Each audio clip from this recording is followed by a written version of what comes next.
Hello students, welcome back to our channel. Students, in this video we are going to study chapter 3 of class 12th physics. This chapter is current electricity and there are many concepts in this chapter that are very important because we will use these concepts in chapter 4, chapter 5 and all the chapters after current electricity. So this chapter is very important. This chapter carries a good weightage for board examination. So let's start. So what is current electricity? Current electricity is basically the branch of physics which deals with the study of moving charges. In chapter 1 and 2, we studied electrostatics. By electrostatics, we mean the study of the charges which are at rest or the study of stationary charges. So we have studied all the properties which are related to the stationary charges in chapter 1 and 2. Now we will discuss what happens when a charge starts moving, right? So all the concepts in which we study that what happens when the charge is moving, what are the various parameters or concepts or laws related to moving charges, all these concepts come under this topic which is called current electricity. So in current electricity, first topic is, obviously if this chapter is current electricity, then first topic has to be the electric current. What is electric current? To understand the concept of electric current, first let's see this situation. Suppose we have a copper wire, right, or a wire of any other metal. Generally the wires are made up of copper. So let's say we have a copper wire, and in this copper wire we know that everything is made up of atoms. So in this copper wire we have millions and trillions and billions of atoms, and all the atoms have protons and electrons in them, and the electrons of the outermost shell are very loosely packed because the distance between the electrons of the outermost shell and the nucleus is very large as compared to other electrons. So those electrons are very loosely packed. So under the effect of thermal energy, right, if suppose a piece of copper wire is kept in your room on a table, so what's happening inside that piece, that we are discussing. So suppose the room temperature is 25 degrees centigrade, and that 25 degrees centigrade room temperature will give some heat to the wire and to the electrons and atoms that are inside the wire, and using that heat, electrons can gain enough energy to overcome the force of attraction of nucleus, and they can leave the atom and start moving randomly inside the wire. Suppose these are the various atoms inside this copper wire. These are the various atoms inside this copper wire, and suppose one electron from each atom gains enough energy to overcome the forces of attraction of nucleus, and it starts moving inside the wire. But when the electron comes out of the atom, then it is carrying heat energy. So heat energy can provide energy to electrons, but it cannot provide any direction to electrons. So electron bahar to aa gaya, but now it doesn't know where it should go. So it starts moving randomly in the wire like this. It will hit this atom, then it will hit this atom, then again this atom, then this, then other atom, then like this, then this, then this, then this, then this. So it moves randomly inside the wire. So if the wire is not connected to any EMF source like the battery or the cell, then electrons are moving inside the wire. There is a misconception. People or students think that if the wire is not connected to a battery or a cell, so there is no movement of electrons inside the wire. But that is not true. Electrons are always moving inside the wire, whether it is connected to a battery or cell or not. Electrons are always moving. But in the absence of battery, electrons are moving only due to the thermal energy. But when the battery is connected, now let's see what happens when a battery is connected or a cell is connected across this copper wire or this copper conductor. Now what happens? There are two terminals of the cell. One terminal is positive and one is negative. So this terminal becomes positive and this terminal becomes negative. So what happens? Since electron is negatively charged, all the electrons in the wire, they start drifting towards the positive end due to attraction of the positive end because electrons are negatively charged. So due to this, all the electrons start moving, or they are trying to start moving towards a one particular direction, and that is the positive end of the conductor. But here is a catch. Now what happens? Electrons want to move freely towards the positive end of the battery, but there are millions and millions of atoms which are also present in the wire. So there is no space for electrons to move. So every time they start to move in a particular direction, they hit one atom and they come at momentarily rest. And then because there is a constant force towards the positive end, and this negative end is pushing the electrons because it is repelling the negative charge on electron, and this positive end is pulling the electron. Now what happens? Electron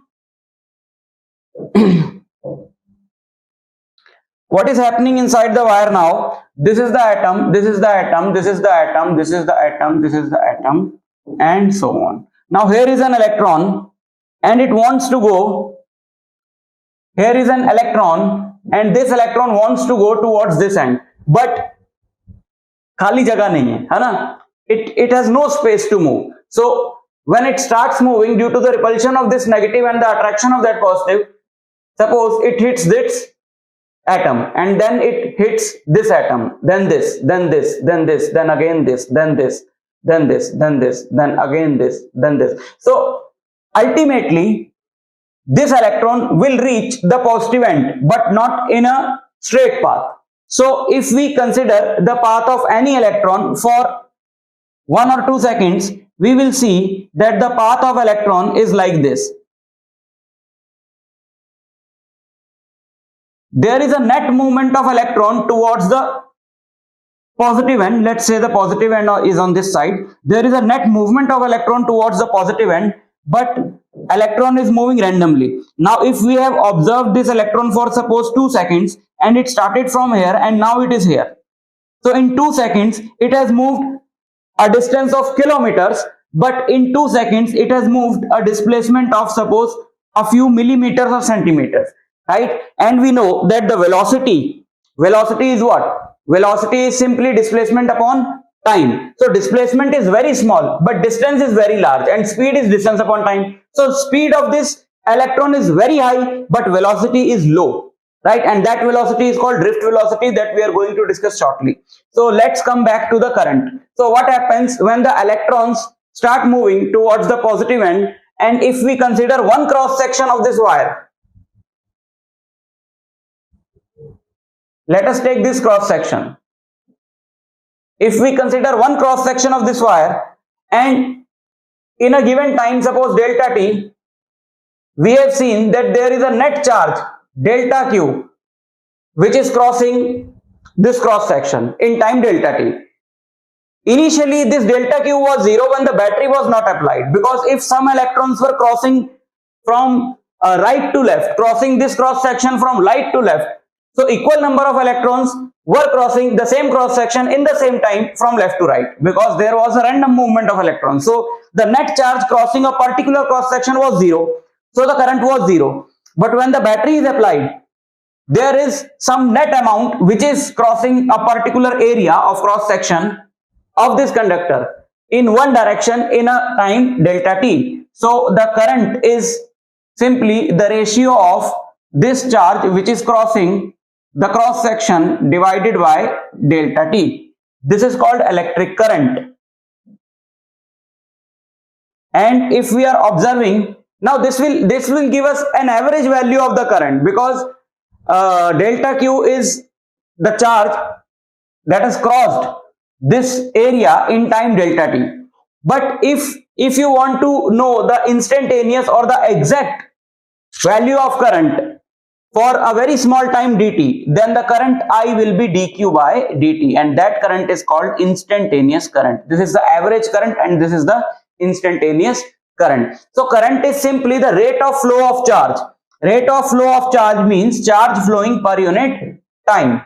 So rate of flow of charge is called electric current. If a charge q flows through any cross section of conductor in time t, then electric current is given as q by t. SI unit of electric current is obviously coulomb per second, because electric current is charge upon time. This unit, coulomb per second, is called ampere. Now, if we have to define what is 1 ampere, 1 ampere is simply the current. When 1 coulomb of charge is crossing any cross section of the conductor in 1 second, you are observing a cross section of the conductor for 1 second and you saw that 1 coulomb of charge has crossed this cross section in 1 second, then obviously the current through the conductor is 1 coulomb per second, and that current is called 1 ampere, right? And we all know that current is a standard 7 out of 7 fundamental quantities. Current is one of the quantities. So the dimension of current is simply A, capital A, right? That comes from ampere, which is the SI unit of current. Types of current. Okay, there are 2 types of current. We are not going into the details of that because we have separate chapter for that. There are 2 types of current. Alternating current, that we are not going to discuss in this chapter, and direct current, that is the main current that we have to study in this chapter.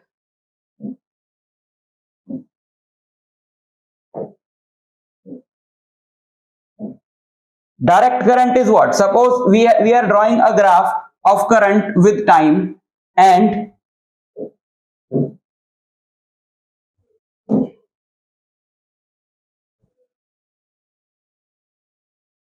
this is the graph which says that when the time is passing, the current is constant. Suppose this is the point of suppose 2 ampere. So with time, current is not changing in either way. It is not changing in magnitude. It is not changing in direction. So this type of current is called direct current. Generally, the batteries, the cells, pencil cell, button cell, or any other type of cell or batteries, they all give direct current. And in case of alternating current, what happens? Suppose, now let's draw the graph of a typical alternating current. So the graph of alternating current looks like this.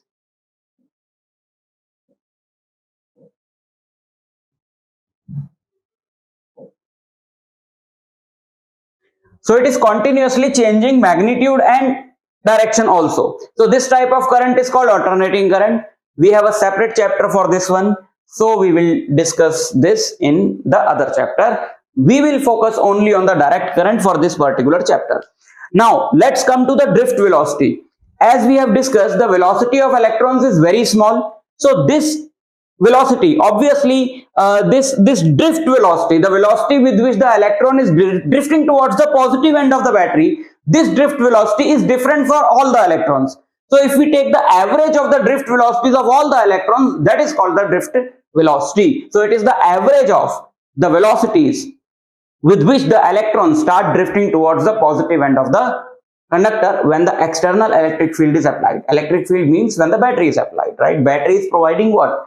One end of the conductor is getting positively charged and one end is getting negatively charged when the battery is applied. So from positive to negative, there is an electric field. So simply battery is doing what? It is applying an electric field inside the conductor. So now let's find the formula for that drift velocity, and this is one of the most important derivations of this chapter. So what happens when we have not applied any electric field or we have not connected the conductor to battery? What is happening? All the electrons are moving randomly. All the electrons are having some non-zero velocity, but the average of all the velocities will be zero because there is no net movement in any electron, right? Electrons are moving randomly and after some time jahan se start hue the, they come back to the same spot. So the average of velocities, though all the electrons have a non-zero velocity, but the average of the velocities of all the electrons will be zero, and the average velocity of one electron will also be zero if you observe that for some greater time. Suppose one electron has velocity in this direction, then some other has velocity in this direction. One electron has velocity in this direction, some other has velocity in this direction. So the average of the velocities of all the electrons when the battery is not applied is simply zero. So if the velocities are u1, u2, u3 up to un, then the average u1 plus u2 plus u3 up to un, that will be 0. Now when the battery is applied, let's say the velocities are v1, v2, v3 up to vn. So this average is called the drift velocity, the average of all the velocities of the electrons when the battery is applied. This average is called the drift velocity. Now when the battery is applied, suppose E is the electric field and small e is the charge on electron and m is the mass of electron. So acceleration of each electron is, what is the force acting on the electron? Force acting on the electron is q into E, and the charge on electron is taken as small e. So force acting on the electron is E into E divided by mass of the electron, which is m. So this is the force acting on the electron. The acceleration of each electron, and we cannot take these acceleration as a1, a2, a3, an, because we can clearly see that accelerations of all the electrons will be same, because E is same for all the electrons, m is same for all the electrons, capital E is also same for all the electrons, because they are all kept in the same electric field. So if we apply Newton's first law, that is first equation of motion, that is v1 equal to u, v equal to u plus at. So we can write v1 equal to u1 plus a tau 1. Now what is tau? Tau is called relaxation time.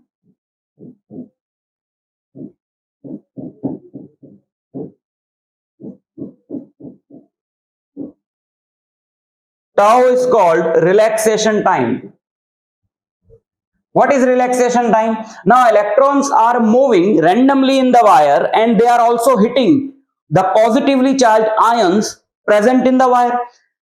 So the time between two collisions is called the relaxation time, because that is the time in which the electron is actually relaxing, क्योंकि फिर तो वो दोबारा टकरा जाएगा.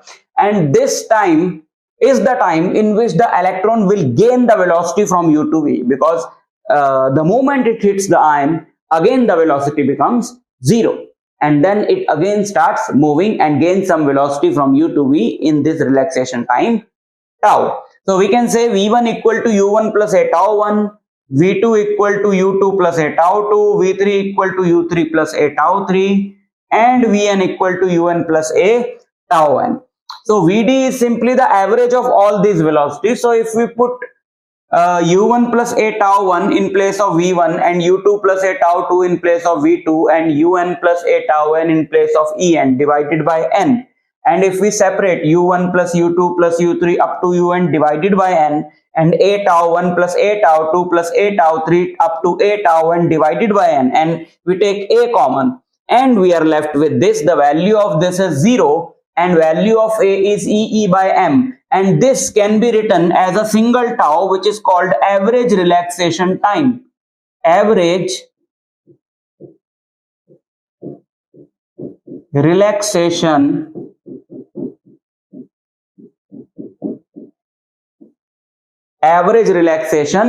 time. So Vd becomes E by m into tau, and this is a very, very, very important relation for this chapter.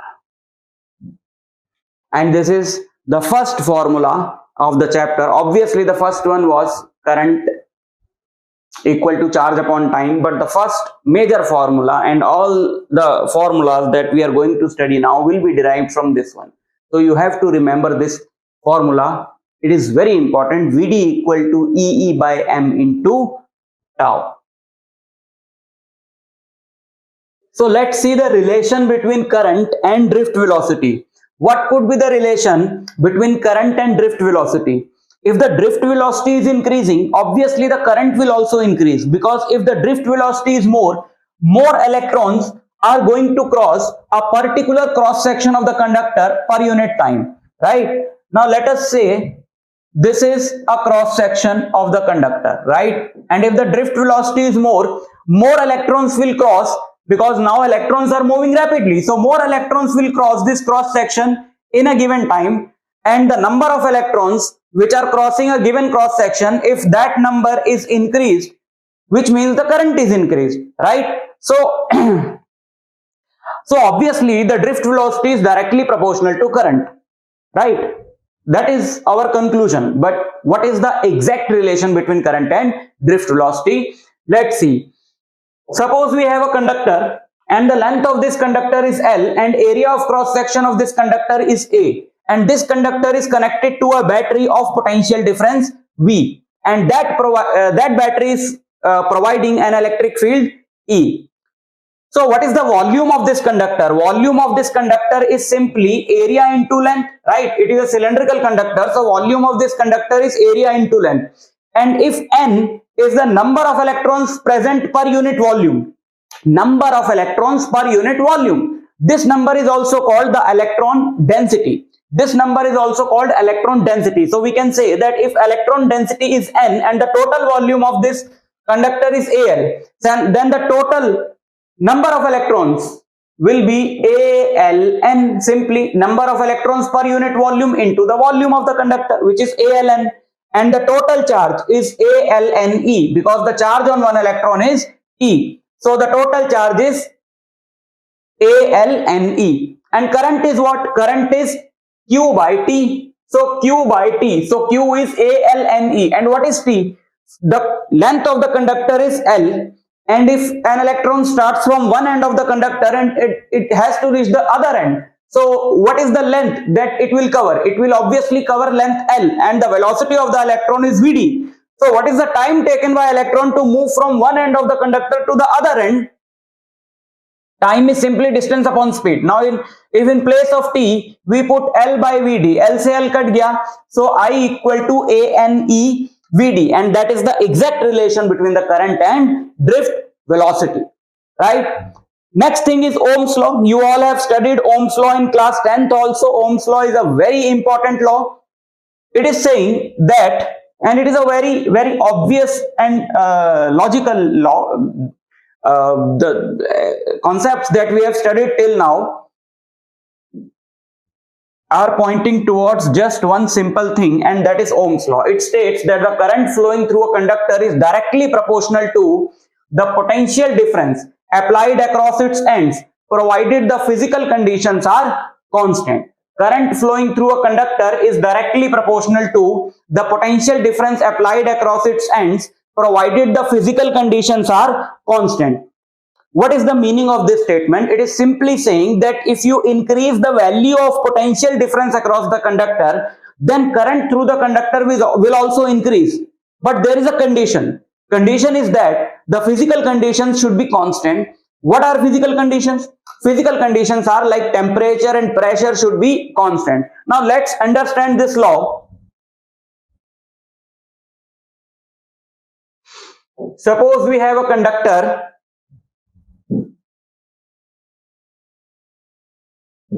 and suppose we have applied a potential difference V across this conductor. We have applied a potential difference V across this conductor. This end of the conductor is positive and this end of the conductor is negative. Potential difference is what? Suppose the value is 10 volt, and we know that volt means what? Volt means simply joule per coulomb. So potential difference is a value which is saying that this much amount of energy will be provided to 1 coulomb of charge when this source is connected across the conductor. If the potential difference is 10 volt when this source is connected across this conductor, which means that 1 coulomb of charge will be having an energy of 10 joule when this is applied across its ends, right? So if I increase this value to say 20 joule, 20 volt, so by 20 volt we mean that now the energy provided to 1 coulomb charge will be 20 joule. Initially the energy provided to 1 coulomb charge was 10 joule, and now the energy provided to 1 coulomb charge was 20 joule, right?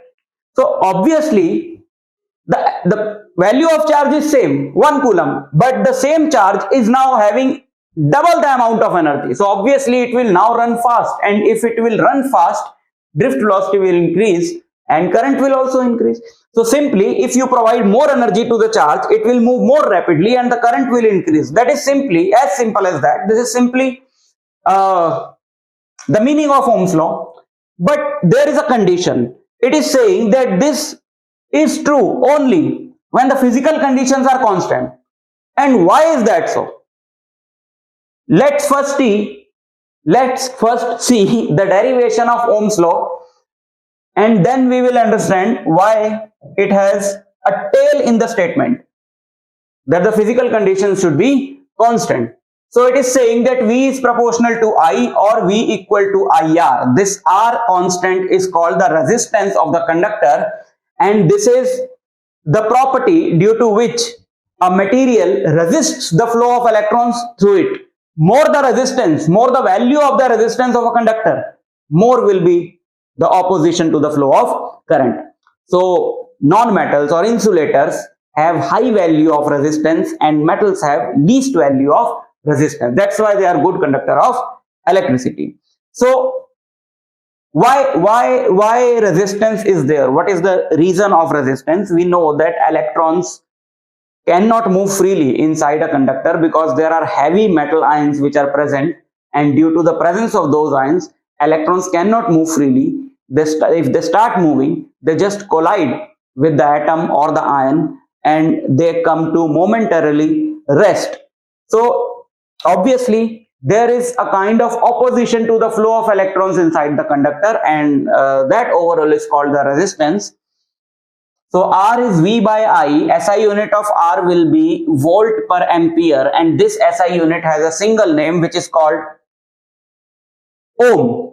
So the SI unit of resistance is ohm. Suppose we have to define 1 ohm. So if you put V as 1 volt, I as 1 ampere, then R will be 1 ohm. So we can simply define that resistance of a conductor is said to be 1 ohm when 1 ampere of current flows through the conductor when a potential difference of 1 volt is applied across its ends. And the dimensions of R can also be calculated using this equation, which are these. How can we calculate the dimensions of R? Since R is equal to V by I and V is W by Q, dimensions of W are M L square T minus 2 divided by dimensions of Q are A into T, and dimensions of current are A. So it is M A minus 2 L square T minus 3. Ma minus 2 L square T minus 3. So this is how you can find the dimensions of resistance. Now, proof of Ohm's law. Now let's derive Ohm's law. We have just derived that I is equal to A N E V D, which is the relation between current and drift velocity, and VD is simply E by M into tau that we have derived before that formula. So if we put the value of VD in this formula, so it becomes ANE E by M into tau, which is ANE square E by M into tau. And if we take, if we put E equal to V by L, which is the formula of E is simply potential gradient. You all have studied this in chapter 2 that E is equal to the potential gradient, that is V by L. E is equal to V by L, potential difference per unit length. So in place of E, if we write V by L and we keep V on this side and shift everything on the other side, we get V equal to ML upon ANE square tau. And if this is constant, I'm not saying that this is constant, if this is constant, we can say that V is proportional to I. And we know that V is equal to IR, then by comparison we can clearly see that this is nothing but the formula for resistance of the conductor. So R is equal to ML upon ANE square tau. But is it constant? Now let's analyze each and every term in this equation. M is the mass of electron, which is obviously always constant. N is the number density of the material, which is constant. E is the charge on the electron, which is constant. Now we are left with the length of the conductor, area of cross section, and relaxation time. These three things depend on pressure and temperature. Why? When you increase the pressure on a wire, suppose you are pulling the wire, then obviously the length of the wire will increase. if you are stretching the wire, obviously by changing the pressure. So if you are stretching the wire, then length of the wire will increase and the area will decrease. And if you increase the temperature of the wire, again the length will increase, because we all know that metals expand on heating. And relaxation time also depends on temperature, because if the temperature is increased, electrons will gain more energy and they start moving randomly. And if they start moving randomly, there will be less time between two collisions. So relaxation time decreases when the temperature is increased. But temperature and pressure are physical quantities, or physical conditions. So if we say that if the physical conditions are kept constant, like temperature and pressure are kept constant, then obviously all this is constant. That's why we had to put that tail in the statement of Ohm's law, that the physical conditions should be constant, because if the physical conditions are constant, only then this will be constant. Otherwise this is not constant. Only then we will be proportional to I, right? Okay, now let's analyze this formula for resistance. If we divide this into two parts, M by N E square tau into L by A, this M upon N E square tau is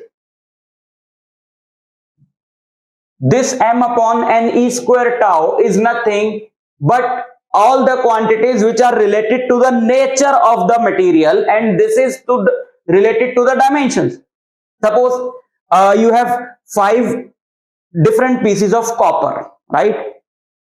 All have different areas, all have different lengths, all have same temperature, suppose, but the length and area of all of them is different. Suppose this is one piece, this is another piece, this is the third piece. So length of area of all the pieces are different.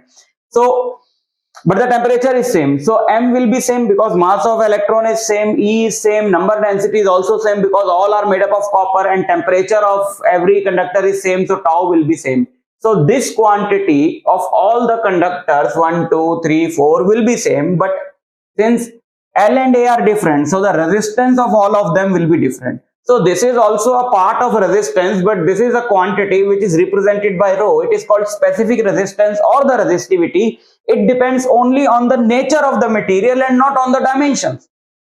Obviously, resistance depends on the dimensions because length and area. Resistance depends upon length and area are dimensions, right? So resistance is directly proportional to length and it is inversely proportional to area, and by combining these two we get R is proportional to L by A or R equal to ml upon A n E square tau. So this is called the resistivity, and SI unit of resistivity will be what? SI unit of resistivity will be, since R is rho L by A, so using this you can get the formula of rho, which is R A divided by L. So R is ohm, A is meter square and L is meter. So the SI unit of resistivity is ohm meter. SI unit of resistivity is ohm meter. So how you will define the resistivity? Now let us say L is 1 unit, A is 1 unit, 1 square unit, area is in square units, right? So it is 1 square unit. So if this is 1, then R is equal to rho, right? So we can say that resistivity is simply the resistance when length is 1 unit and area of cross section is 1 square unit. Therefore, resistivity is equal to resistance of a conductor when length of conductor is 1 unit and area of cross section of the conductor is 1 square unit, right? Conductance. Conductance is simply the ability of a material to conduct. More is the resistance, less is the conductance, less is the resistance, more is the conductance.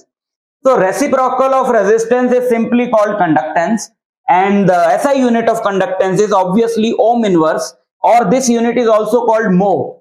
Just reverse the spelling of ohm, OHM becomes MHO, and this unit is also called Siemens, named after another scientist.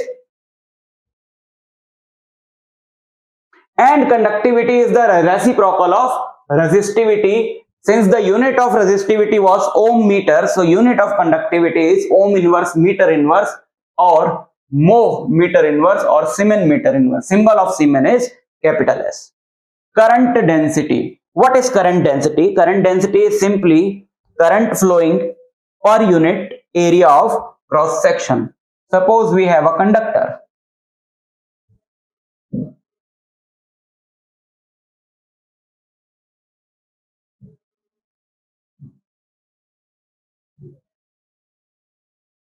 And the area of cross section of the conductor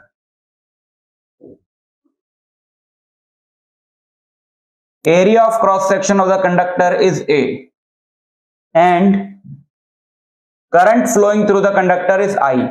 So current per unit area, that is I divided by A, this is called current density. By density we mean that anything per unit area, per unit volume, per unit length. So current density is simply current per unit area. Current per unit area is a vector quantity represented by J. Why is it a vector quantity? Because area is a vector quantity and this is the direction of area perpendicular to the surface, and that is the direction of current density also. So J is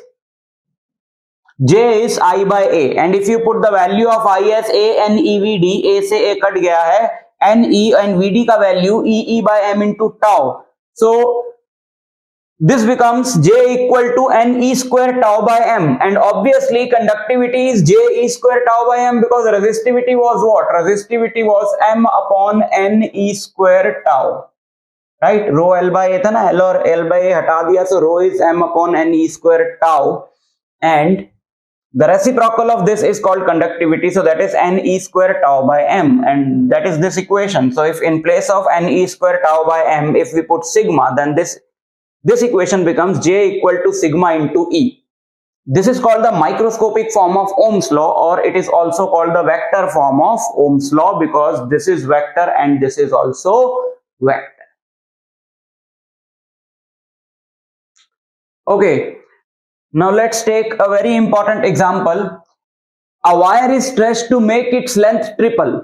Find the new resistance of the wire if the original resistance was 15 ohm. Now a wire is stretched such that the length of the wire is 3 times. New length of the wire is 3 times. So what is the new resistance? So since R equal to rho L by A, and in mathematics you have studied that when we change the shape of body, every parameter changes except the volume. So if you are stretching the wire, everything will change, the length, the area, but what will not change is the volume. So new volume is simply equal to the original volume. So original volume is A into L, and if the new area is A nu and new length is L nu, and we know that L nu is 3 times L. So A nu is L से L कटा, A nu is A divided by 3. So R nu is, rho will not change obviously because it depends on the nature and not on the dimensions, L nu by A nu. So in place of L nu, let's put 3L, and in place of A nu, let's put A by 3. So it becomes 3 square rho L by A, and rho L by A was the original resistance which was given as 15 ohm. So it is 9R, that is 9 into 15, which is 135 ohm. So if the length is increased n times by stretching, area is decreased 1 upon, area is decreased n times, right? So we can simply write, there is a shortcut to this, R nu is simply n square, because in numerator you will be having n into L, and in denominator you will be having A by N. So n numerator में आ जाएगा, so that is n square into R. So resistance simply becomes n square time,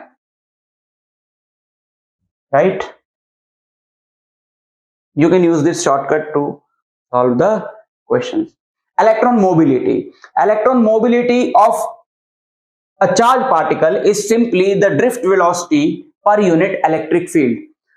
What is the meaning of the word mobility? Mobility means how mobile a charge carrier is, how easily it can move, and charged particles are moved by using electric field. So if the electric field is strong, obviously the charged particle will move more freely, but which particle will have more mobility? The particle which is moving easily, right? By applying a smaller value of electric field, we can make the particle move quite rapidly. So if Vd is more and E is less, obviously the mobility, the ability to move of the charged particle will be more.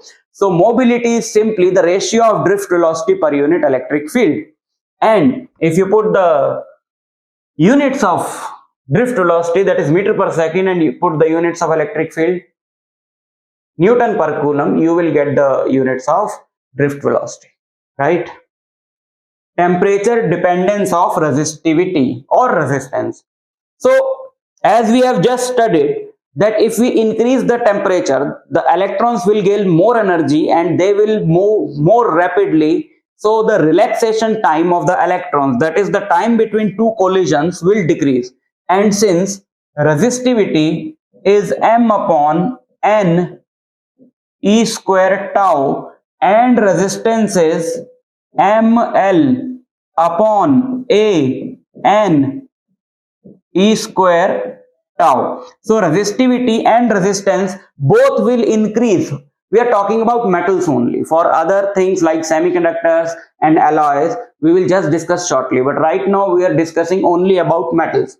So if the temperature is increased, this relaxation time will decrease. So rho will increase and the resistance will also increase. So for metals, resistance and resistivity both increase with increase in temperature. So there must be a relation, and that relation is this. For resistivity also and for resistance also. For resistance also we can write it RT is equal to R naught into 1 plus alpha T. Or generally, what is the general relation? Okay, then this relation is what? Let me write the general relation first.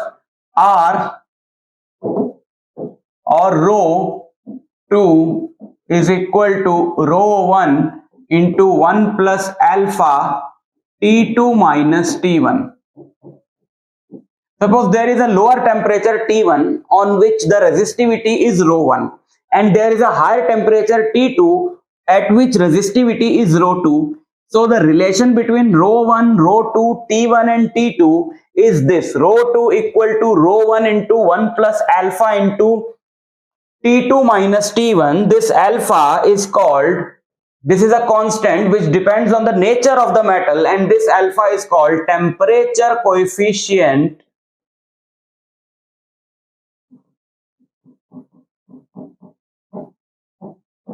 of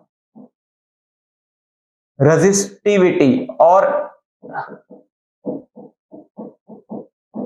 same formula is applied to resistance also. So in that case, that alpha is called the temperature coefficient of resistance. So R2 is R1 into 1 plus alpha T2 minus T1. What was this formula then? This is specifically written when the lower temperature T1 is 0 degree centigrade, and obviously when the T1 is 0 and the higher temperature T2 is simply T.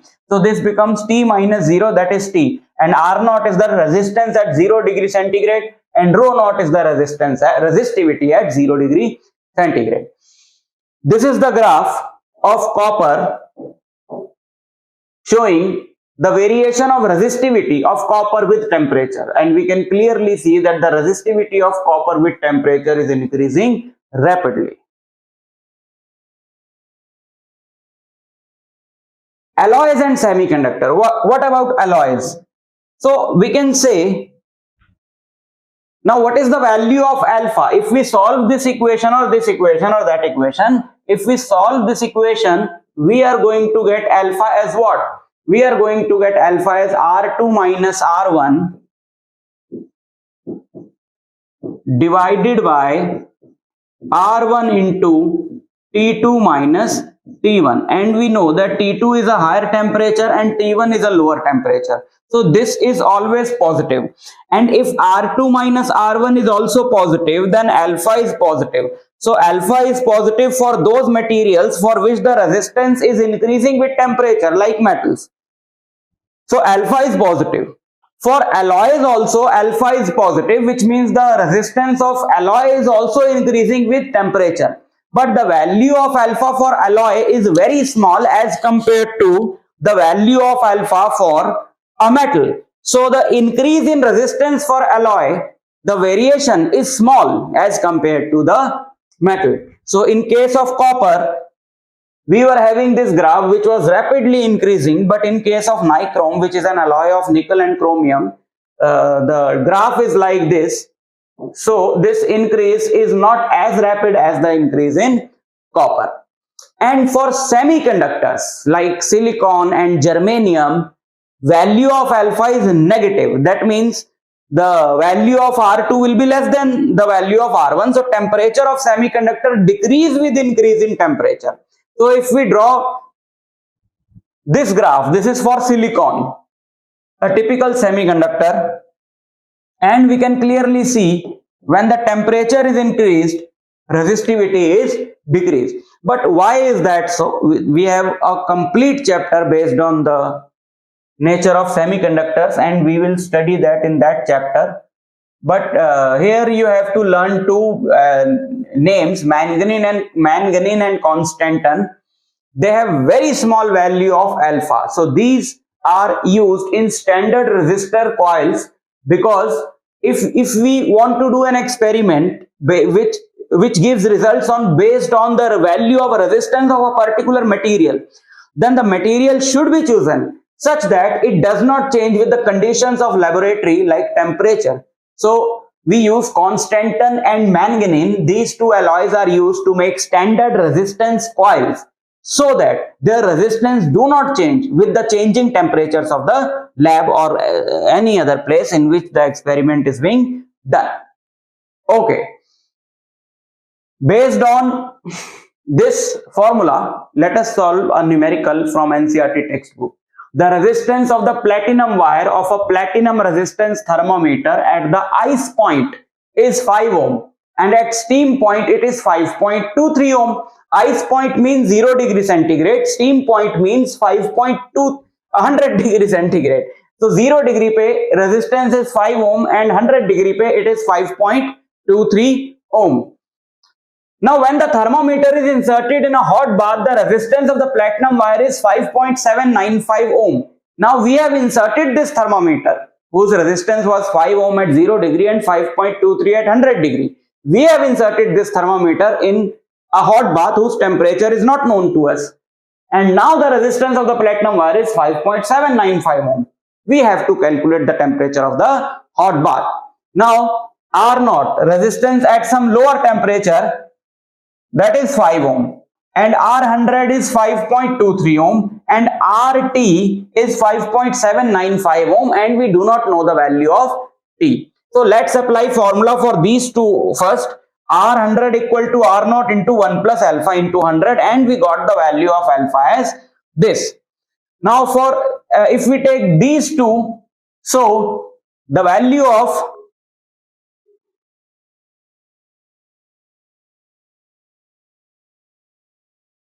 if we take these two and apply the formula, RT is R0 into 1 plus alpha T. RT we know, R0 we know, alpha we know, and T we do not know. And by solving this equation, we got the temperature as 345.65 degree centigrade.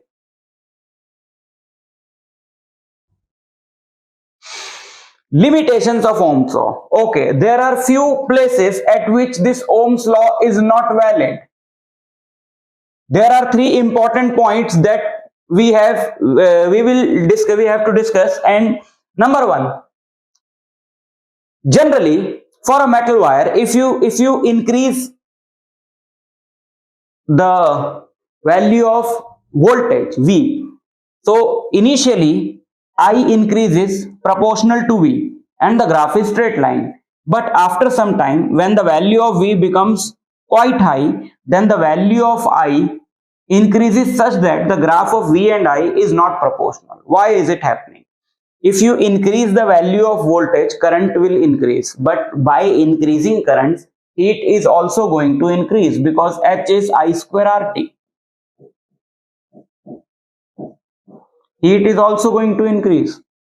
Now with increase in heat, the resistance will also increase and the current will decrease. Now after some time, what happens when the value of V is sufficiently large? The increase in value of I increases the resistance, and again there is some decrease in the value of I. So there is not a linear relation between V and I.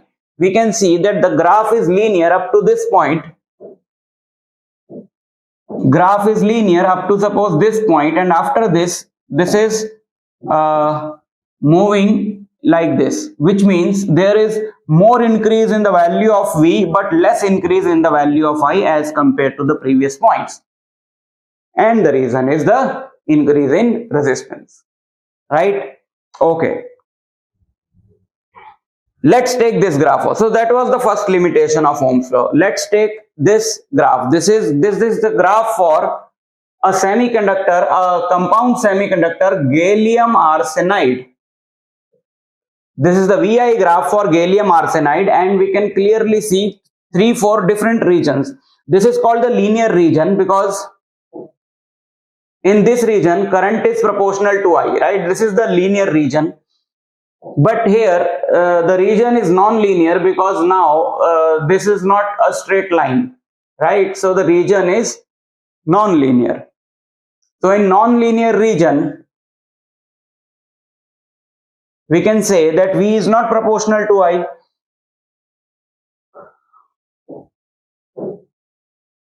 If there is a graph between V and I in which V is taken on suppose x-axis, we generally take V on x-axis because the value of I depends on the value of V, and this is the independent variable and that is the dependent variable.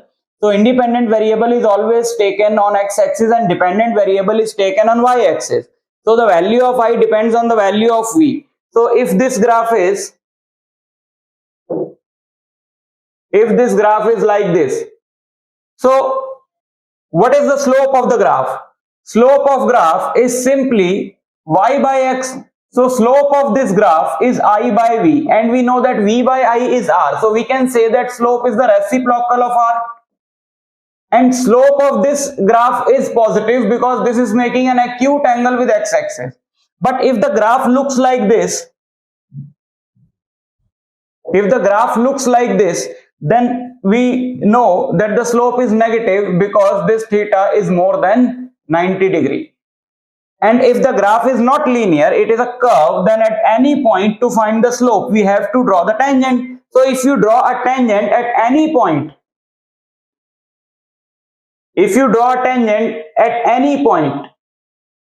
you will get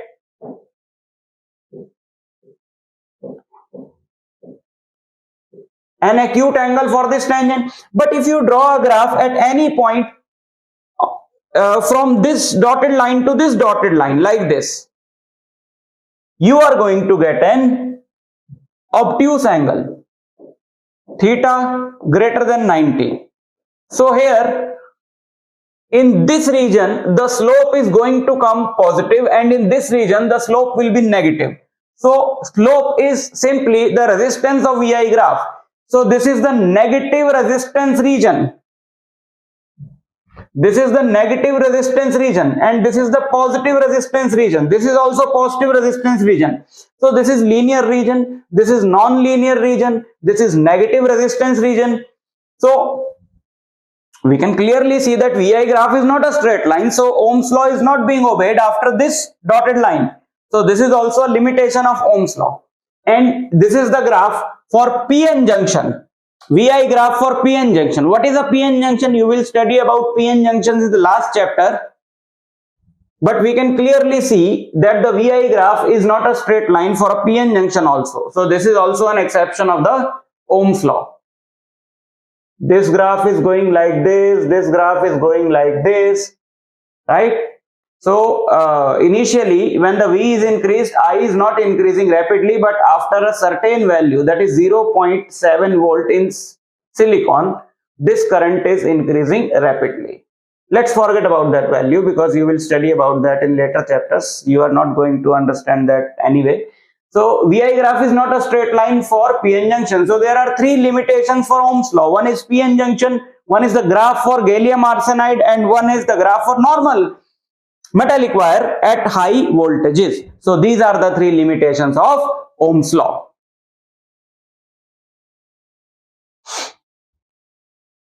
Internal resistance, terminal potential difference, and EMF of a cell. What is internal resistance? Cell is made up of some material and every material has some resistance. Then obviously cell will be having some resistance, and the resistance of the material of the cell collectively is called the internal resistance of the cell. What is EMF? EMF is the electromotive force. It is the potential difference between the two ends of a cell in an open circuit, that is when there is no current drawn from the cell. Suppose you are having a cell. We all have seen a pencil cell which we use in toys or remote controls, and 1.5 volt लिखा होता है उस पे. So there is a potential difference of 1.5 volt between the two terminals of this cell, but you can use that potential difference only when this cell is applied in a circuit. अब आपके हाथ में cell पकड़ा हुआ है, so there is a potential difference between the two ends of the cell, that is 1.5 volt. But the current is not being drawn from the cell when you are holding the cell in your hand. So when you use the cell in the circuit, that is when some current is being drawn from the cell, the potential difference between the two terminals of the cell is decreased, and now it is not 1.5 volt because some part of the potential is being used by the cell to overcome its own internal resistance. So the potential difference that we get across the two terminals of the cell is called the terminal potential difference, and that is always equal to the EMF of the cell. Got it? EMF is simply that value for which the cell is being designed. Cell is designed to give a potential difference of 1.5 volt, but the terminal potential difference is that value which is actually given by the cell. When you use this cell in the circuit, it is not going to give potential difference 1.5 volt across the two ends of the resistance or anything that you have connected with this cell. That potential difference that it is going to give across the two terminals will be always less than 1.5, and that is called the terminal potential difference because some part of the cell is being used to overcome its own internal resistance. So if there is a cell and the EMF of the cell is E, and we have shown the internal resistance of the cell as R, this is the internal resistance of the cell. So the potential drop across the internal resistance is I into R. If I is the current flowing in the circuit, then the potential difference V that the cell gives across its two terminals,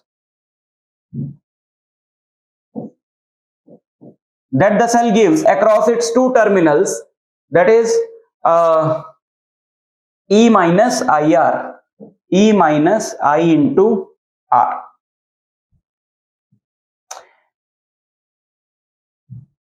Right, because IR potential difference is used by the cell to overcome its internal resistance, and E was the total potential difference for which it was designed. So the potential difference that is left to be used in the external circuit is E minus IR, and that is V. Right, and this equation can also be derived simply like this. Since the current in the circuit is what? Current in the circuit is E divided by the total resistance of the circuit, that is R plus R. Now if you cross multiply,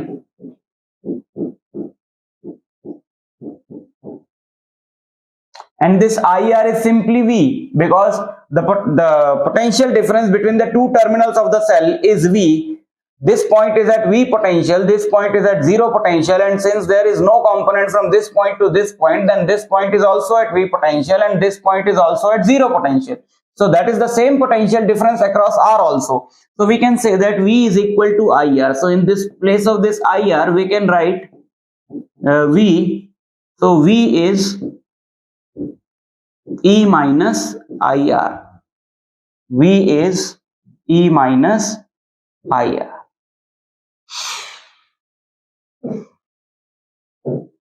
So V is E minus IR, or IR can be E minus V, or small r can be E minus V by I, or I can be V divided by R.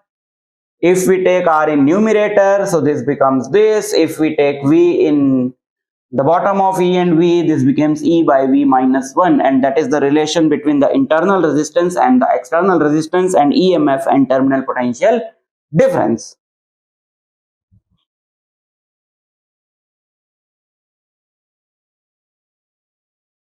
Okay, what happens during charging? When you charge a cell, you are just flowing the current with the help of external agent in the opposite direction in which the current was flowing during the usage of the cell or the charging of the discharging of the cell. What is happening inside a cell? Inside a cell, there is a chemical reaction in which the reactants are being converted into products, and due to that, there is some flow of electrons which we used in wires to make this current. So what happens when all the reactants get converted into products? The cell is now finished and we cannot use the cell further, but there are some chargeable cells, like your cell in your mobile phone, or there are some chargeable pencil cells also. What happens when you are charging a cell? The current is being flown in the opposite direction. So what happens? The chemical reaction which was happening inside the cell now happens in the reverse direction. So in the chargeable cell, there is a chemical reaction which is reversible, and in non-chargeable cells, primary cells, the chemical reaction is irreversible. So if all the reactants are converted into products, the cell is finished. We cannot do anything with the cell now. But if the cell is secondary, that is a chargeable cell, so there is a reversible chemical reaction in the cell. Now, when the current is flown in the opposite direction, all the products are now again converted into reactants, and when all the products are converted into reactants, a cell is again charged and ready for usage. So if the terminal, suppose the potential difference of the cell, EMF of the cell is 1.5 and 0.1 is being used by the cell to overcome its internal resistance, then obviously in the circuit it will give 1.4, and for charging we have to apply 1.6, because if you apply 1.5 during charging, 0.1 will be used by the cell to overcome its internal resistance, and only 1.4 will be left for charging, but it needs 1.5. So we are providing it with 1.6 volts, so that if 0.1 is being used to charge is used by the cell to overcome its internal resistance, then 1.5 is still left to charge the cell. So this value is simply I into small r. So we will say that the terminal potential difference needed for charging of the cell is E plus IR, right?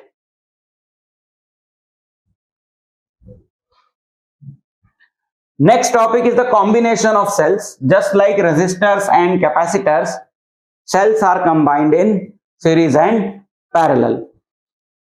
If you are having cells of particular EMF, but you need more EMF or less EMF in the circuit, you don't have to buy extra cells. You can just combine the cells in series and parallel. Now let's first understand about the series combination. Here we have shown two cells which are connected in series.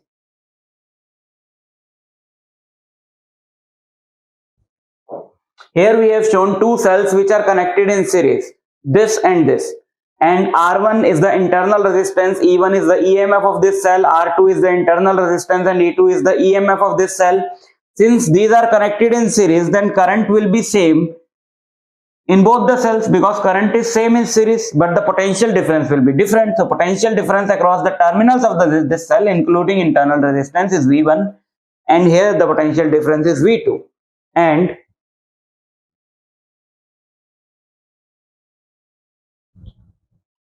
V1 is what? Just use the formula that we have written in the previous slide. V1 is E1 minus I R1, and V2 is E2 minus I R2, and since V is equal to V1 plus V2, V is equal to V1 plus V2, so we can write V equal to V1 plus V2, and we got V equal to E1 minus IR1 plus E2 minus IR2, so which is E1 plus E2 minus I common आ गया R1 plus R2. Now what we are trying to obtain? We are trying to obtain the equivalent potential difference or equivalent EMF. Now let us say there is a cell of EMF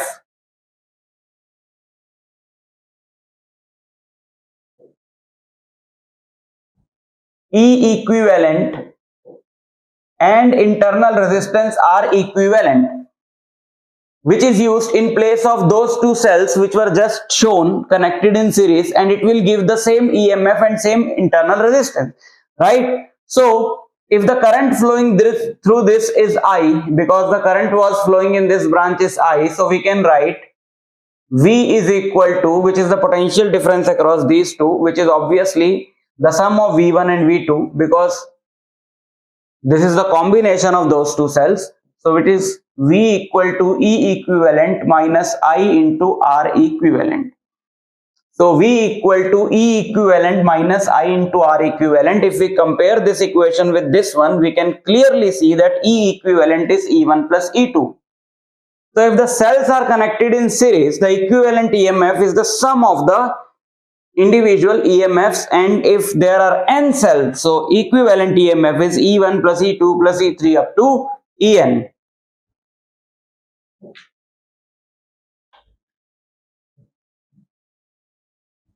Cells are connected like this. This is the positive terminal, this is the negative terminal, this is again the positive terminal.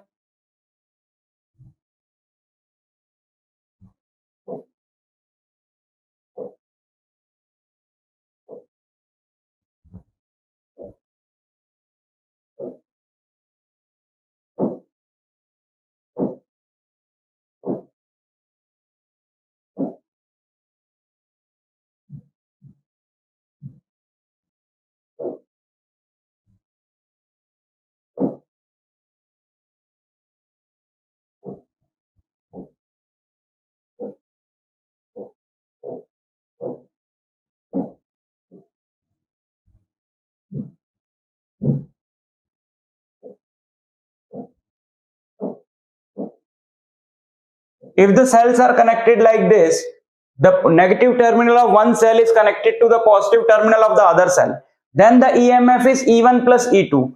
But if there is a situation like this, if the if negative terminals of both the cells are connected to each other like this, or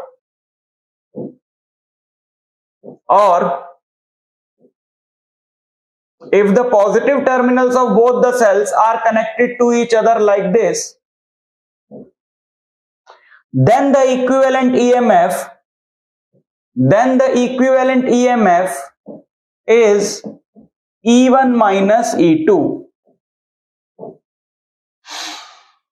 We have seen that in remote controls, we have to put cells like this. If one cell is like this, that which means the positive terminal is here and negative is here, then the parallel cell is like this, the positive terminal is here and negative is here. Because we are inserting the cells in this manner, there is a connection internally like this. So if we make it straight, so it becomes like this, positive, negative, positive, negative. So if the EMF of one cell is 1.5 and the other cell is 1.5, then our remote works on EMF 1.5, 1.5, that is 3 volt. So we have inserted cells like this such that their EMF adds up. And if you insert the cells in opposite manner, if this cell is like this and this one is also like this, then we all know that remote control doesn't work, because now the cells are such that the positive terminals of both the cells are connected to each other and the EMF is E1 minus E2, and since E1 and E2 are both 1.5, so the net EMF is 0, so that remote control does not work. parallel combination of cells. Here we have shown two cells which are connected parallel to each other. Resistance of this is R1, internal resistance of this is R2, EMF of this is E1, EMF of this is E2, and obviously now the terminal potential difference will be same because in parallel the potential difference is same. If I current comes from this branch and it gets distributed as I1 and I2 because the current will be different now because they are in parallel. So we can say that I is I1 plus I2, and what is the value of I? V is E1 minus I1 R1. So what is I1 R1? I1 R1 is E1 minus V. So what is I1? It is E1 minus V divided by R1, and I1 is E1 minus V by R1. I2 is E2 minus V by R2.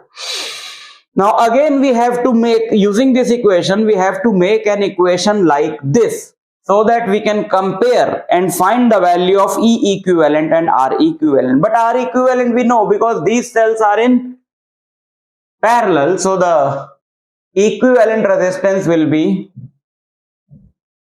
1 upon R equivalent 1 upon R1 plus 1 upon R2. So 1 upon R equivalent is R1 R2 R1 plus R2. So R equivalent is R1 R2 by R1 plus R2. So we already know that R equivalent ये आने वाला है, but we are interested in finding the value of E equivalent. So I is E1 minus V by R1. E2 कहाँ खिसक गया?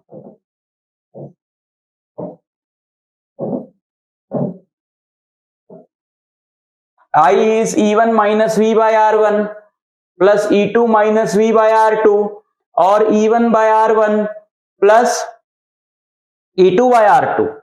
Minus V common आ गया, 1 upon R1 plus 1 upon R2.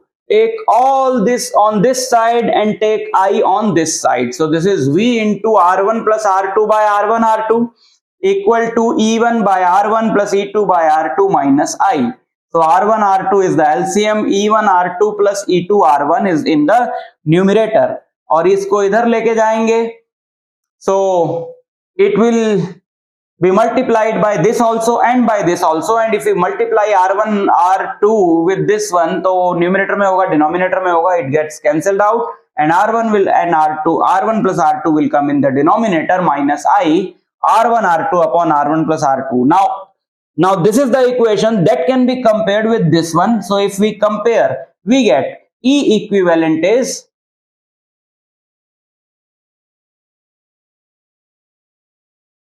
E1 R2 plus E2 R1 by R1 plus R2. So this is the formula for parallel combination of EMF of two cells only. Suppose there are n cells. So what is the formula for the EMF of n cells? That is E equivalent by R equivalent is E1 by R1 plus E2 by R2 plus E3 by R3 up to En by Rn. Right? Okay. So what is the benefit of connecting cells in parallel? Now if we have identical cells, if E1 is equal to E2 and R1 is equal to R2, let's say E1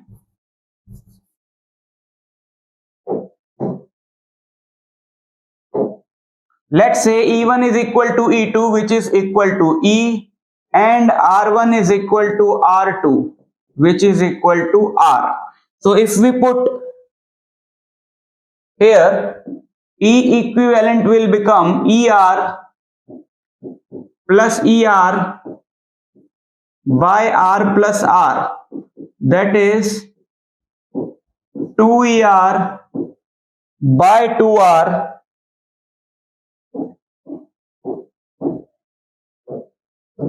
and that is E. So E equivalent is E if the cells are identical. For 3 cells also, for 4 cells also, but so why we will connect the cells in parallel? EMF E तो एक cell का भी था, and if we are connecting n cells in parallel, again we are getting E. So why we will connect the cells in parallel? We will connect the cells in parallel because we are having gain in point of view of resistance, because if there was one cell, the resistance of the cell was R, but in case of 2 cells, resistance becomes R by 2. In case of 3 cells, resistance becomes R by 3. In case of 4 cells, resistance becomes R by 4. So resistance के point of view से we are having a gain, because if the resistance is decreased, then current will increase. But in EMF we are not having any gain, but still we connect the cells in parallel because we are having a gain in terms of resistance. But in series we are obviously the EMFs are being added up, so we are having gain in gain. So this is the connection of cells in series and parallel. Next, Kirchhoff's laws. Kirchhoff's laws are used to solve circuits, which means they are used to find the value of potential difference and current or resistance or any other component when it is quite a difficult task to find these values by other methods. So if you are not able to find the values by other method, that is by using the concepts of combinations of resistors, cells, you can apply Kirchhoff's laws. You can make equations using Kirchhoff's laws, and you can solve those equations to get the desired value. What is the first law? First law says that the algebraic sum of currents meeting at a junction is 0. What is the meaning of this statement? What is a junction? A junction is simply a point where 4 or 5 branches or more than 2 branches meet. This point is the junction because 1, 2, 3, 4, 5 branches are meeting here. So suppose I1 current is coming in this branch towards the junction, and I2 current is coming towards the junction, and I3 current is coming towards the junction, and I4 is going away from the junction, and I5 is going away from the junction. So I1 plus I2 plus I3 should be equal to I4 plus I5, which is very logical, because the total current which is coming towards the junction should be equal to the total current which is going away from the junction. But this law says that the algebraic sum of currents meeting at a junction is 0. So if we bring this I4 and I5 on that side, so it is I1 plus I2 plus I3 minus I4 minus I5 equal to 0. So this equation now is in accordance with that statement, because it is saying that the algebraic sum of currents meeting at this junction is 0. We just have to take the different signs of the currents which are coming towards the junction and different signs of the currents which are leaving the junction. For example, we have taken the signs of that currents positive which are coming towards the junction and signs of that current negative which are going away from the junction, and then the total sum is 0. This law is direct result of the law of conservation of charge. Law of conservation of charge says that in an isolated system the charge always remains conserved. So the total charge which is coming towards the junction per unit time, current is nothing but the charge which is coming towards the junction per unit time. So the total charge which is coming towards the junction per unit time is equal to the total charge which is leaving the junction. So there is no accumulation of charge on the junction. So this is the law of conservation of charge. Second law is the law of conservation of energy. Law of conservation of energy The result, second law is derived from the law of conservation of energy. But what is second law? Second law states that the algebraic sum of potential drops across all the components in a closed loop of an electrical circuit is zero. This result is a direct result of the law of conservation of energy. But what is the meaning of this statement? It is saying that the algebraic sum of potential drops across all the components in a closed loop of an electrical circuit is zero. To understand this law, we have to make equations using this circuit which is given here. Now let us say, let's mark these points. This is A, this is B, this is C, this is D, this point is E, and this point is F, let us say, right? And we have to apply this law to loops only. Loops means closed circuit. So we have three loops in this circuit. One is A, B, C, F, A. The other loop is F, C, D, E, F, and there is a bigger loop A, B, D, E, A. So this law can be applied to all these three loops. Now, first of all, if the directions of currents are not given in the question, you can make the direction, or you have to make the direction of current. But you can make the direction of current in any direction. For example, in this first branch, let us say we are taking the current like this. This is the beauty of this law. We can take the direction in whatever direction we want. So let's say this is the I1, and in this branch let us take the current I2 in this direction, and in this branch let us again take the current in this direction, like the first one. So this is I3, right? Now choose any loop and move in any direction that you like. Suppose we are moving, let's choose, okay, this color. We are moving in this direction. Let's traverse this loop in this direction, right? Like this, like this. We are traversing this loop like this, starting with the A. Before traversing the loop, you have to mark positive, negative signs on the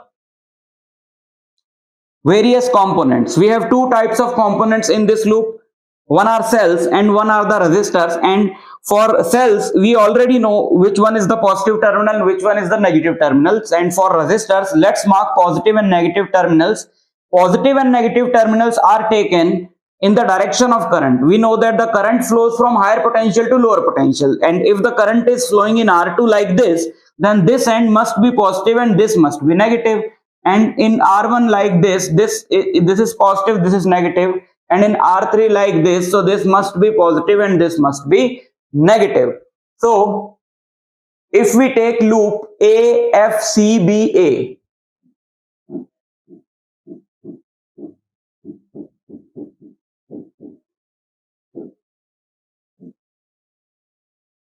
now starting with this, the first component is E2, and when we are crossing the E2, we are moving towards higher potential, because this is negative, this is positive, and we are moving towards the higher potential. So we have to take the potential difference across each component with the proper sign. The potential difference of this is obviously the EMF of this cell, which is E2. And now moving towards R2, we are moving from positive to negative, that is, we are moving in the direction of decreasing potential. So the potential drop across resistance is I into R. So potential drop across R2 is I2 into R2, but we have to take that as negative because we are moving in the direction of decreasing potential. So this is minus I2 R2. Now this is again minus I1 R1. This is negative to positive, increasing potential, plus E2, and now the loop is completed. The sum of all this must be 0. The sum of all this must be 0. So this is what this law says. The algebraic sum of potential drops across all the components in a closed loop of an electrical circuit is 0. But the signs of the potential drops should be taken according to this. Right? There are two types of components in a loop. First type of components are those which provide the energy, and second type of components are those which use the energy. So this law simply says that the energy provided by the providers will be equal to the energy used by the users. So in this loop we have energy providers as E1 and E2. क्या लिख दिया मैंने उसको, that is E1.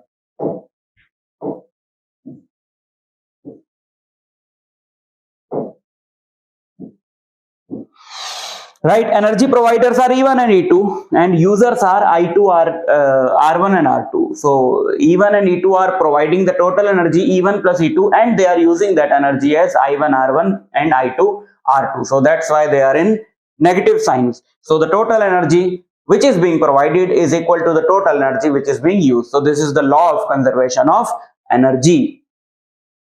Now take this loop FCDEF. Loop FCDEF.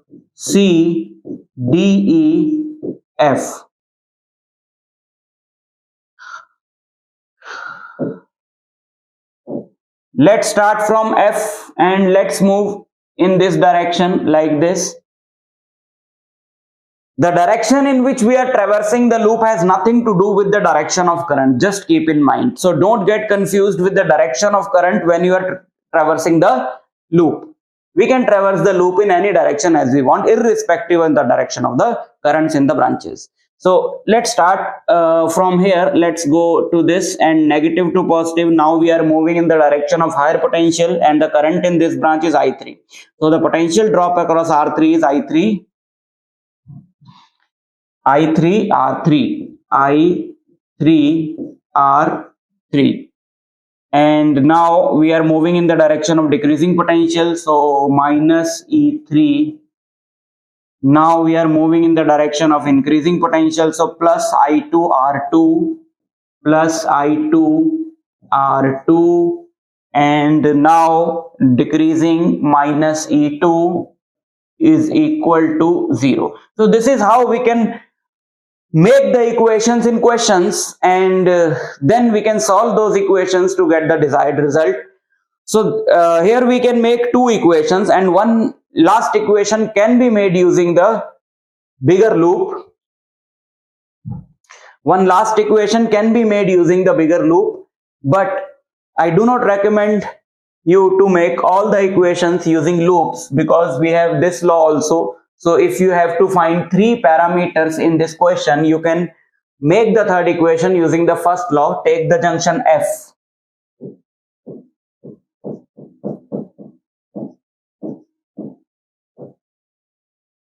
Take the junction F, and at junction F, the current I1 is coming towards the junction, current I3 is also coming towards the junction, and current I2 is leaving the junction. So we can say that I2 is I1 plus I3.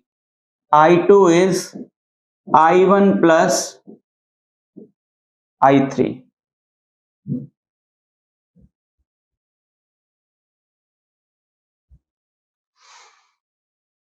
Clear? Okay. Now let's discuss an example. Based on this, find the value of current in every branch of the circuit shown in the figure. So this is a circuit, and we can clearly see two loops in the circuit, and there are only two parameters, I1 and I2. So we will make two equations using the first loop and the second loop, because the junction equation has been already made. Because I2 is coming towards F, I1 is coming towards F, we could have taken this as I3, but this is taken as I1 and I1 plus I2, which is the sum of I1 and I2. So the third variable is already omitted. So we can apply Kirchhoff's second law. Now let's mark positive and negative. The current is going in this direction, so this is the positive end, this is the negative. Current is going in this direction, this is the positive, this is negative end, and current is going in this direction, this is the positive end, and this is the negative end. So take loop EDCFA, loop EDCFA. loop EDCFA, and we are moving in this loop like this, or they have already marked it with arrows. Okay, so first we are moving in the direction of the decreasing potential. So this is I into R. Current in this branch is I1 plus I2 into R, which is 5. Again positive to negative decreasing, so minus I into R. Current in this branch is I1, so I1 into 1, which is I1. Positive to negative to positive increasing, plus 1.5 equal to 0. Okay, let's solve it. 5I1 plus 5I2 minus I1 plus 1.5 equal to 0. So this is 4I1 plus 5I2 plus 1.5 is equal to 0. Let's take it as 1. So this is our first equation. Now let's take the second loop. FCBA loop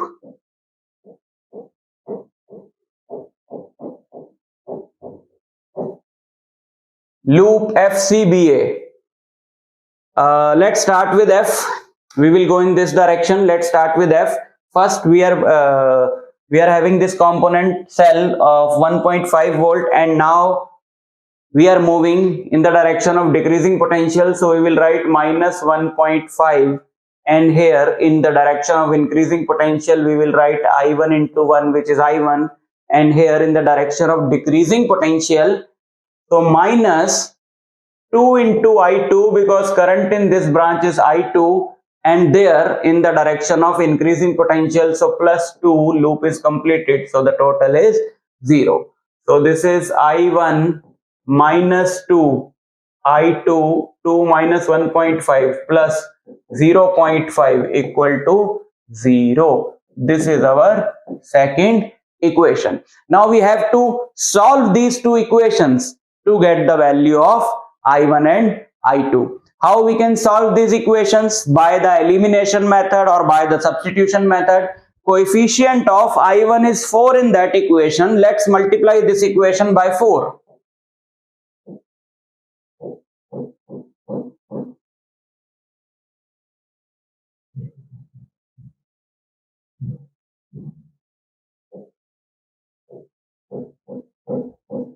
We are multiplying this equation by 4. So this becomes 4I1 minus 8I2 plus 2 equal to 0. And let's write this equation also. 4I1 plus 5I2. 4I1 plus 5I2 plus 1.5 is equal to 0.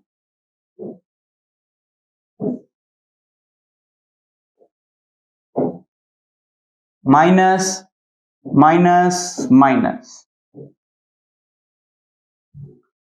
This is minus 13I2 plus 0.5 equal to 0. So I2 is 0.5 by 13, or I2 is 5 by 130. 5 से ये कटेगा भी, so I2 is 1 upon 2 6.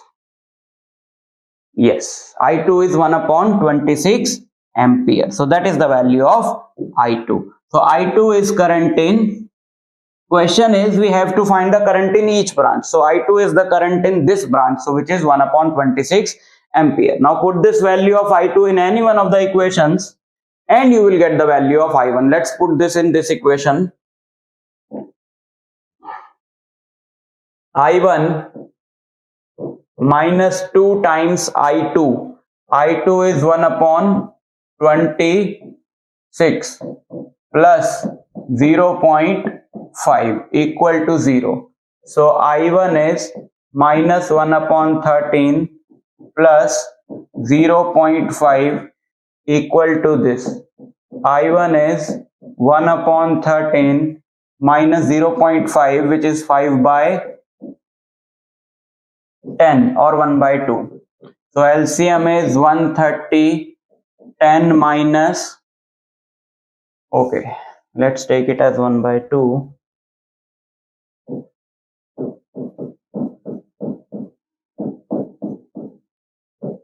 LCM is 26, 2 minus 13. I1 is minus 11 by 26 ampere. Okay, why is it coming negative?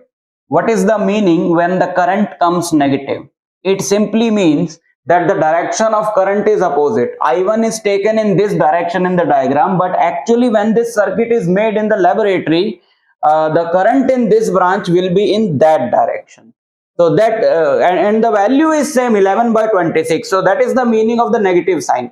So current in the branch, this branch, that is minus 11 by 26. And what is the current in this branch? Current in this branch is the sum of I1 and I2.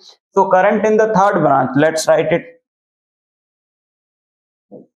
here. Current in third branch is I1 plus I2, that is 1 upon 26 minus 11 upon 26 minus 10 upon 26, 2 se katega, minus 5 by 13 ampere. So that is the answer.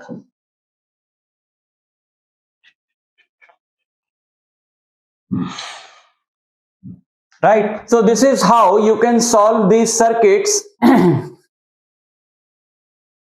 There are many questions based on Kirchhoff's law in NCERT textbook, in reference books also, but you have to practice these questions, because a slightest of mistakes of plus minus sign can make your whole question wrong, right? So you have to practice a lot.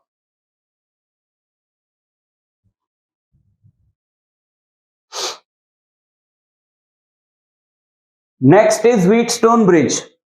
What is Wheatstone bridge? Wheatstone bridge is simply an arrangement in which five resistors are connected like this. Let me draw it first.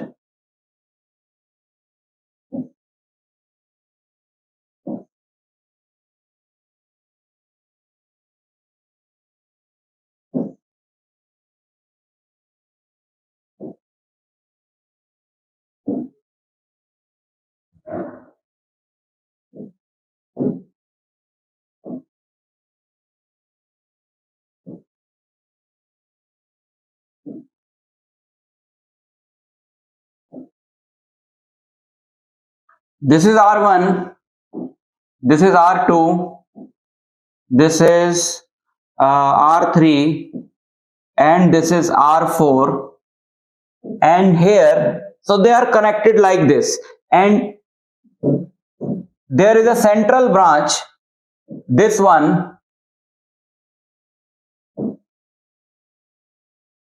in which there is a galvanometer connected to check the deflection. So here we have a galvanometer G of resistance G, right? Suppose here we have a galvanometer G and whose resistance is also G, and this whole arrangement is connected to an external source like this.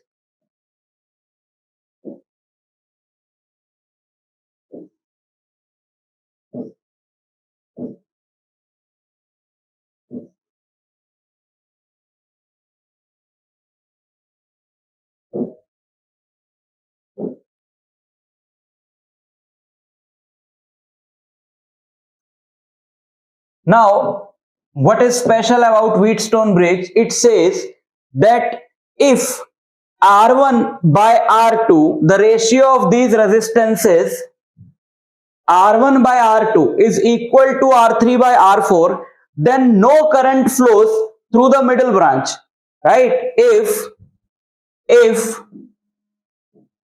R1 by R2 is equal to R3 by R4.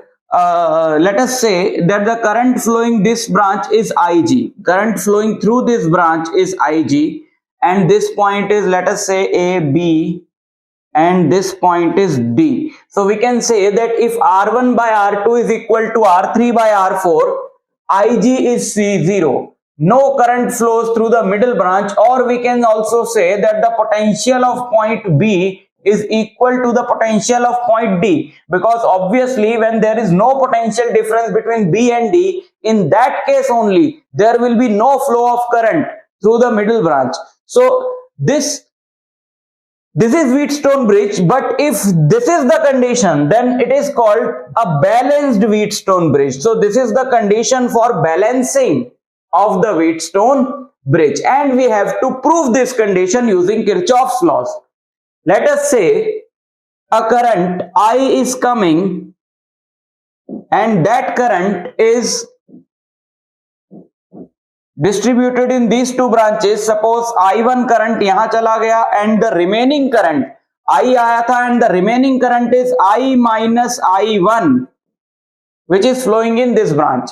And out of this I1, Ig is going in this branch. So in this branch we have current I1 minus Ig, and Ig is coming here and I minus I1 is coming here. Both will be added, and we will get current I minus I1 plus Ig in this branch. And here these two will be added again, and we will get what? If we add these two, I1 will get cancelled out by I1, I will get cancelled out by Ig, and we are left with I, and we were expecting this because the current in this branch was I. So if अगर I नहीं आता यहाँ पे, so तब कोई गलती होती, but now everything is correct. So current distribution is correct. Now let's apply Kirchhoff law. Positive, negative, positive, negative. Current is in this direction, so positive, negative. Current is in this direction, so positive, negative. Right?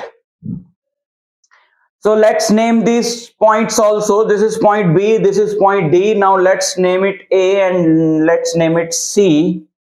This is point A and this is point C. Now let's take loop A, B, D, A. Loop A, B, D, A. Loop A, B, D, A. And we are moving in this loop like this. Obviously, if we are writing this loop in this order, A, B, D, and then obviously we are traversing this loop in this order. And also write the positive, negative signs on galvanometer also. So let's start with this one, this point A.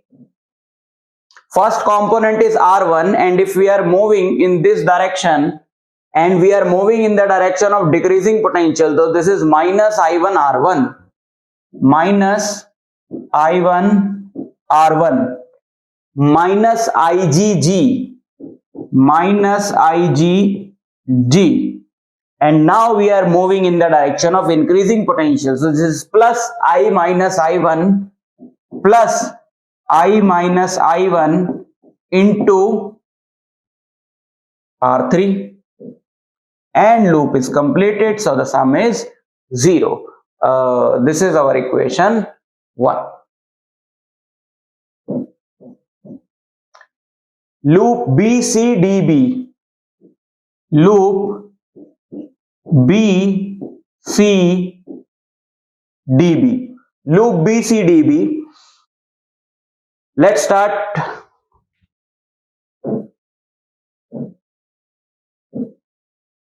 Let's start from here and we'll move in this direction, B, C, D, B direction mein. So it is minus I minus Ig into R2. I minus Ig into R2 minus mein, right? And this will be in positive sign because now we are moving in the direction of increasing potential. So plus I minus I1 plus Ig plus I minus I1 plus Ig into R4 plus Ig into G, and the loop is completed. Let's put it equal to 0.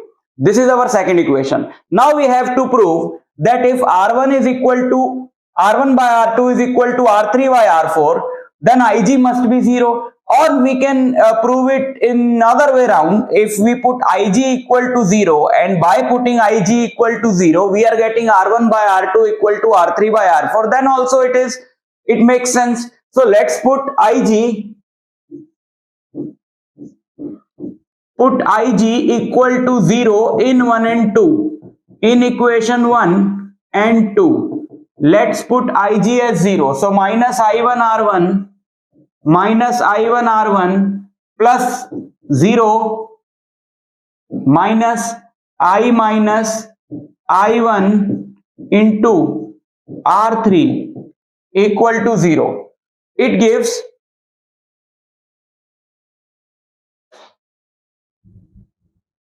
plus.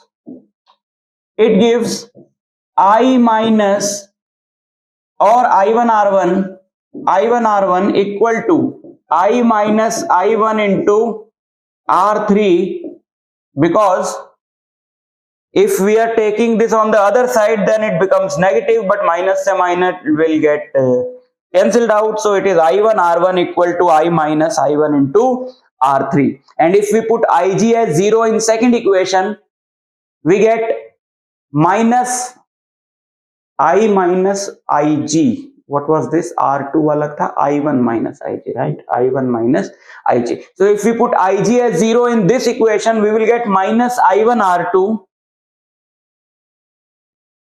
minus I1 R2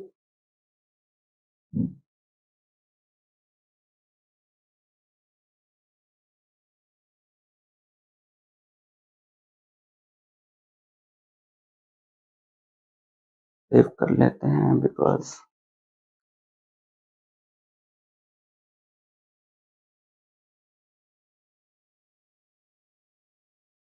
and put Ig 0 here, we will get I minus I1 into R4 plus I minus I1 into R4, and the next term is Ig into G, which is 0. So this whole is 0.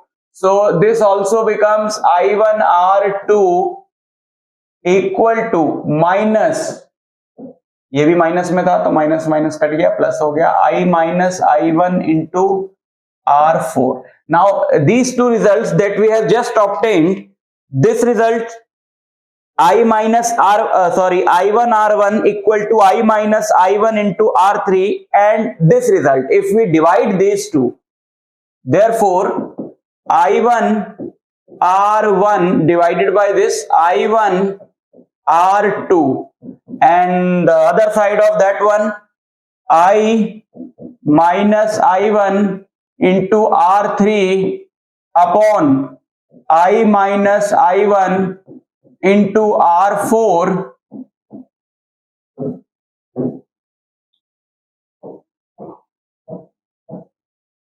and we got R1 by R2 equal to R3 by R4, and that is the proof of the balancing condition of Wheatstone bridge.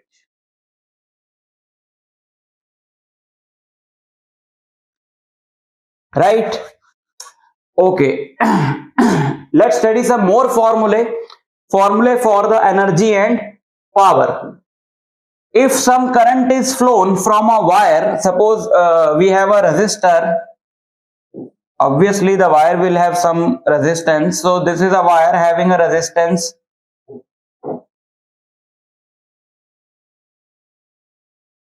R, and the current is flowing through this resistance for time t, right? So resistance is what? The opposition to the flow of current. So if the electrons are flowing in this wire, then there is an opposition to the flow of current, and to overcome that opposition, electrons will have to do work, and that work is being converted into the heat. So when some current is passed through a resistor, heat is produced. The temperature of the resistor rises, and we have to derive the formula of that heat, and that is simply the work done by electrons to overcome the resistance, and work hota hai Q into V, and in place of Q, if we put I into T, and place of V we put I into R, so this W is I square RT. This W is I square RT, and this work appears in the form of heat. So the formula of heat is I square RT. Right? So this is the first formula of heat, and this is heat. The SI unit of heat is joule, and in place of I, using Ohm's law, we can put V by R. So this becomes V square by R square. R se R ek cancel. V square by R into T, that is H, and in place of this R, we can put V by I. V se V cancel hua, and there is the third formula for heat, that is Vi into T. Also, we can find the formula for power. Power is simply work done divided by time, and all these formulas are for work done also. So if we divide all of them with T, we will get the formula of power, that is I square RT by T. T se T cancel, it is I square R. V square by R into T. T se T cancel, V square by R. T se T cancel, Vi. So these are the formulae of power. Right? So this is all the concept of current electricity according to latest syllabus. Now let's discuss some important questions from NCERT textbook.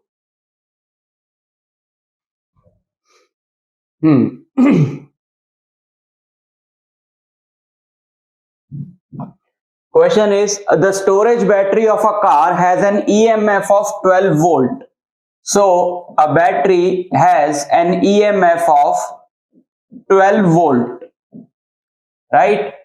If the internal resistance of the battery is 0.4 ohm, internal resistance of the battery is 0.4 ohm, what is the maximum current that can be drawn from the battery? So E is V plus IR, and IR is E minus V. So I is what? I is E minus V divided by R. So I is maximum when V is minimum, because E is being subtracted from V is being subtracted from E, and we are getting I. So if this V is minimum, then the least value is being subtracted from E. So when V is minimum, the value of I will be maximum, and the minimum value of V is 0. So if V is 0, let's put V as 0, so we get E by R. So you have to remember this concept, that the maximum current is E by R. Maximum current is E by R. Maximum current is E by R. So what is the value of E? Value of E is 12. So Imax is, value of E is 12 divided by R, which is 0.4. So this is 12 into 10 divided by 4, and this is 30 ampere. So maximum current that can be drawn from the cell is 30 ampere. So current is maximum when the terminal potential difference is 0. Right? Current is maximum when the terminal potential difference is 0, and that is the formula for maximum current, that is E divided by R. Just keep that in mind. Next, a battery of EMF 10 volt and internal resistance 3 ohm. There is a battery of EMF 10 volt and internal resistance R as 3 ohm. It is connected to a resistor. Okay, if the current in the circuit is 0.5, this is the external resistor and this is the battery and this is the internal resistance of the battery, and the EMF of the battery is 10 volt and internal resistance of the battery is 3 ohm, and current in the circuit I is 0.5 ampere. 0.5 ampere, and it is flowing like this from positive to negative terminal of the battery. What is the resistance of the resistor? And we have to find the resistance of this resistor. What is the terminal voltage of the battery when the circuit is closed? And we have to find the terminal potential difference also. So we have to find the value of R and we have to find the value of V. So let's apply our equations. E is equal to V plus I into R. E is 10, V is pata nahi, I is 0.5 and the internal resistance is 3. So 10 equal to V plus 1.5, V is 8.5 volt. So the terminal potential difference is 8.5 volt, and we also have to find the external resistance R. So if we form the equation V equal to I into R, and the value of V is 8.5 and the value of I is 0.5 into R. So R is 8.5 divided by 0.5. 85.5 is 17. R is 17 ohm.